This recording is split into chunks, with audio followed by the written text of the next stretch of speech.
आज हम लोग केमिस्ट्री में क्या देखेंगे बच्चा लोग? देखो आज नया टॉपिक हम लोग शुरू कर रहे हैं जिसका नाम है रासायनिक समीकरण। क्या नाम है? रासायनिक समीकरण। कॉपी कलम निकाल लो, चैप्टर फर्स्ट है ना। और इसका नाम क्या है? रासायनिक हैशटैग लगा देना, रासायनिक समीकरण। अंग्रेजी में क्या कहते हैं? Chemical equation. ठीक है, रासायनिक समीकरण जिसको हम लोग केमिकल इक्वेशन कहते हैं। अब ये रासायनिक समीकरण होता क्या है बच्चा लोग? ध्यान देना। हम लोग सबसे पहले रासायनिक अभिक्रिया के बारे में पढ़े थे। एक साधारण सा सिंपल सा परिभाषा समझ लो कि जब कोयला को ऑक्सीजन की उपस्थिति में जलाया जाता है तो कार्बन डाइऑक्साइड बनता है। तो इन चीजों को अंग्रेजी के अक्षरों में कुछ इस प्रकार से लिख सकते हैं। हाँ ना बोल? Yes sir. तो यह जो चीज हमने लिखा, कार्बन को लिख दिया सी से, क्योंकि कार्बन का संकेत क्या होता है? सी। ऑक्सीजन के अणु को लिखा किससे? O2 से, क्योंकि ऑक्सीजन को O से डिनोट किया जाता है। और इससे बना हमारा क्या? Carbon dioxide. तो क्या लिखा? CO2। बच्चा लोग ये चीज क्या है? इसी को कहा जाता है रासायनिक समीकरण। अब समझो, यानी किसी रासायनिक अभिक्रिया को जिन संकेतों अथवा सूत्रों में व्यक्त किया जाता है, इन्हीं को हम लोग क्या कहते हैं? रासायनिक समीकरण कहते हैं। क्लियर बात है? तो यही चीज है इसमें रासायनिक समीकरण। ये लिखने की फायदा भी है, बहुत सारी फायदा है। फायदा ये है कि यह चीज लिख दिए तो इससे हमें ये पता चल जाता है कि कौन कौन सा पदार्थ भाग लिया और भाग लेने के बाद कौन से नए पदार्थ बने। इससे कॉपी की बचत हो गई, कॉपी की बचत हुई ना। और यह पद्धति जो है इसीलिए पढ़ना जरूरी है क्योंकि आगे आप लोग विदेशों में, पूरी देश में, पूरी दुनिया में इसको मान्यता ऐसे ही लिखा जाता है। कार्बन को ऐसे, ऑक्सीजन को ऐसे और कार्बन डाइऑक्साइड को इस प्रकार से।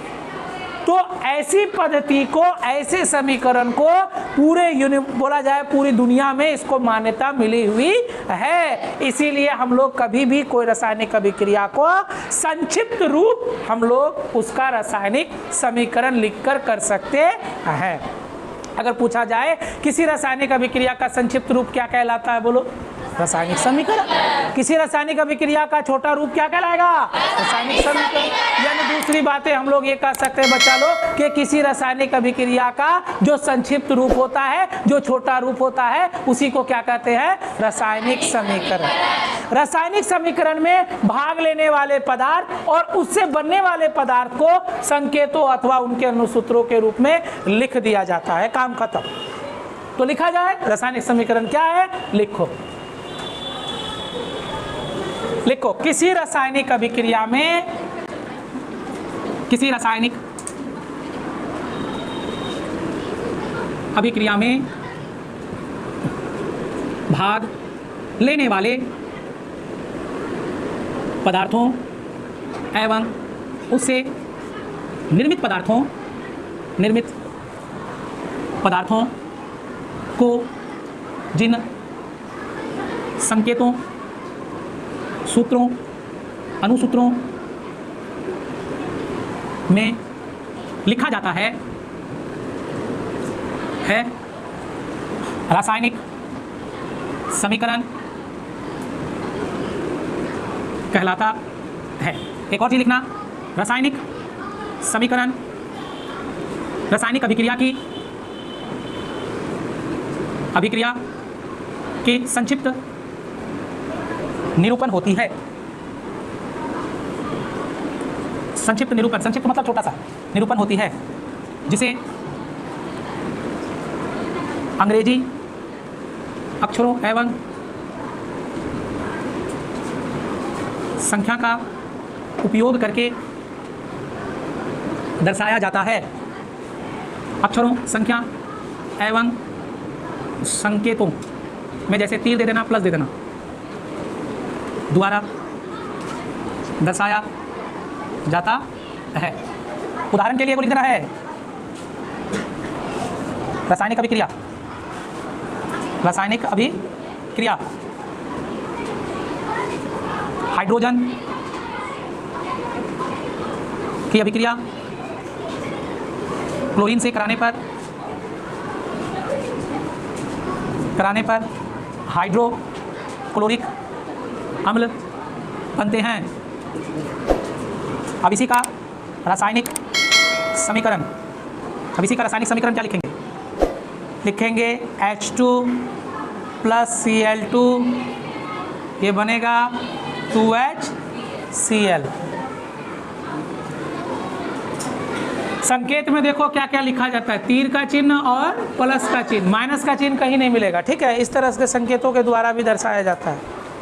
चलो उतार लो, इतना बहुत हो गया। रासायनिक अभिक्रिया लिखे, इसी अभिक्रिया को समीकरण में लिखा जाता है। समीकरण मतलब रासायनिक अभिक्रिया का संक्षिप्त निरूपण। समीकरण मतलब क्या? रासायनिक अभिक्रिया का संक्षिप्त निरूपण, इसी को कहेंगे रासायनिक समीकरण। चल रासायनिक समीकरण लिखने के नियम लिखेंगे यहाँ बच्चा लोग। रासायनिक समीकरण लिखने के नियम निम्नलिखित हैं। रासायनिक समीकरण लिखने के नियम क्या है? निम्नलिखित हैं। चलो सबसे पहले शुरू करेंगे हम लोग भाग लेने वाला पदार्थ से। तो रासायनिक समीकरण में भाग लेने वाले, रासायनिक अभिक्रिया में भाग लेने वाले पदार्थ जो है उसे क्या कहते हैं? अभिकारक। तो रासायनिक समीकरण में अभिकारकों को समीकरण के बाईं ओर लिखा जाता है। देखो रे, ध्यान दो, ये हाइड्रोजन, ये क्लोरीन, यहाँ क्या लिखे हैं? तीर का चिन्ह, यहाँ बीच में क्या? प्लस। ठीक है, तीर का चिन्ह दिए हैं, उसके बाद ये लिख दिए, लिखे ना? तो ये जो चीज भाग लिया, ये क्या बता रहा? भाग ले रहा, तो ये क्या कहलाया? अभिकारक। क्या कहलाया? और ये क्या कहलाया? प्रतिफल। तो अभिकारक को संकेतों में या अनुसूत्रों में लिखा जाता है। वो किस ओर लिखा जाएगा? देखो यहाँ तीर चिन्ह है ना, तो इसको बराबर मान लो। इसको क्या मान लो? बराबर। तो बराबर के किस तरफ? बाईं तरफ। और जो भाग लेने के बाद प्रतिफल बनता है, प्रतिफल को किस तरफ? दाईं तरफ। तो ये कहलाया किस तरफ? हाँ, ये कहलाया किस तरफ? समझ में आया गा? ये क्या कहलाएगा? अभिकारक। और ये क्या कहलाएगा? क्लियर है बच्चा लोग? वही बात लिखेंगे। सबसे पहला नियम लिखेंगे, रासायनिक समीकरण में अभिकारकों को बाईं ओर संकेतों अथवा है ना, अथवा अनुसूत्रों में लिखा जाता है। ठीक है, चलिए दूसरा का, रासायनिक समीकरण में दो अलग अलग पदार्थों के बीच धन चिन्ह, कौन सा चिन्ह? यानी पॉजिटिव, क्या कोई दिक्कत? धन चिन्ह लगाया जाता है। तीसरा का बच्चा लोग ध्यान दीजिएगा। अच्छा बताओ, अभिकारक और प्रतिफल, ये प्रतिफल है। तो अब प्रतिफलों को समीकरण के किस ओर लिखेंगे? दाईं ओर लिखेंगे। रासायनिक समीकरण में प्रतिफलों को समीकरण के दाईं ओर संकेतों अथवा अनुसूत्रों में लिखा जाता है। ठीक है, नंबर 4, प्रतिफलों में भाग लेने वाले, प्रतिफलों में भिन्न भिन्न पदार्थों वाले अनुसूत्रों के बीच, भिन्न भिन्न पदार्थों वाले अनुसूत्रों के बीच धन चिन्ह लगाया जाता है। ठीक है, चलिए अब अगला लिखते हैं बच्चा लोग, नंबर 5। अब देखो अभिकारक और प्रतिफल को अलग करने के लिए कौन लगाया गया? तीर का चिन्ह। तीर का चिन्ह लगाया गया ना? तीर का चिन्ह क्यों लगाया गया? ताकि अभिकारक अलग दिखे और प्रतिफल अलग दिखे। हाँ, तो लिखेंगे रासायनिक समीकरण में अभिकारकों एवं प्रतिफलों को अलग प्रदर्शित करने के लिए तीर चिन्ह का प्रयोग किया जाता है। साथ ही यह तीर चिन्ह यह सूचित करती है कि अभिक्रिया किस ओर हो रही है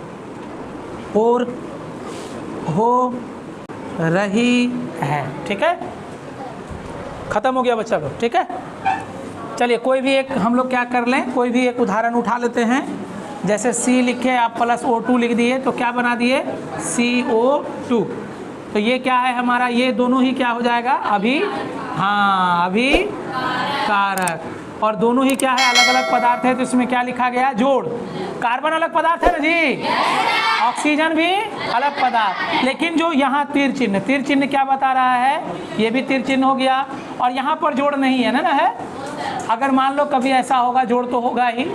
जैसे हम लोग ले लेते हैं HCl प्लस NaOH, तो ये बन जाएगा NaCl, अब प्लस बन जाएगा हमारा क्या बन गया? NaCl plus H2O। देखो यहाँ पर क्या यहाँ बीच में प्लस दिए ना, यहाँ भी प्लस। अभिकारक के बीच में, भाग लेने वाले पदार्थों के बीच में प्लस और प्रतिफल में बनने वाले पदार्थों के बीच में प्लस। अलग अलग पदार्थ है, नमक अलग होता है, जल अलग होता है, तो इन दोनों के बीच में क्या लगाएंगे? प्लस। अब यहाँ जैसे क्या हाइड्रोक्लोरिक अम्ल अलग होता है और सोडियम हाइड्रोक्साइड अलग होता है, दोनों अलग अलग पदार्थ है। ये अम्ल है, ये भस्म है, इसको खाएगा मर जाएगा, इसको खाएगा जिया रहेगा। समझे बात को? तो ये मरेगा नहीं इसमें, लेकिन ये अगर खा लिया मर जाएगा। क्या है? इसका पीएच मान ज़्यादा होता है। पीएच मान क्या होता है? ज़्यादा होता है, 14 के बराबर होता है इसका पीएच मान, ठीक ना। और सबसे हाईएस्ट पीएच मान वाला कोई पदार्थ है तो वो यही है NaOH। समझा बात को? ये काफ़ी खतरनाक और जहरीला होता है। तो ये अलग पदार्थ है, ये अलग पदार्थ है, इसीलिए दोनों के बीच में क्या लगाया गया? धन चिन्ह। और ये नमक है, नमक, और ये है हमारा क्या बोलो तो जल। तो इन नमक और जल दो अलग अलग चीज है, अलग अलग पदार्थ है, तो इनके बीच में क्या लगाएगा? प्लस। और ये तीर चिन्ह किया गया अभिकारक को प्रतिफल से अलग करने के लिए। किसको अलग करने के लिए? अभिकारक को प्रतिफल से अलग करने के लिए। साथ ही ये तीर चिन्ह बताता है कि अभिक्रिया किस ओर हो रही है। अगर हम इधर कर दे तो गलत हो जाएगा।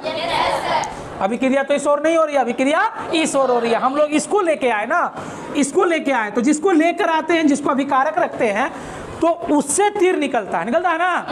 बस यही गप है बच्चा लोग। ये अभिकारक हो गया, ये हो गया हमारा क्या? प्रतिफल।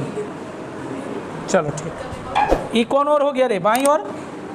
इसको क्या कहेंगे? बाईं और इसको क्लियर है, ठीक। यही हमारा तीर चिन्ह।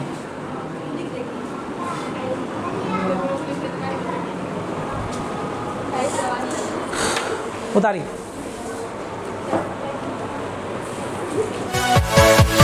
Yeah.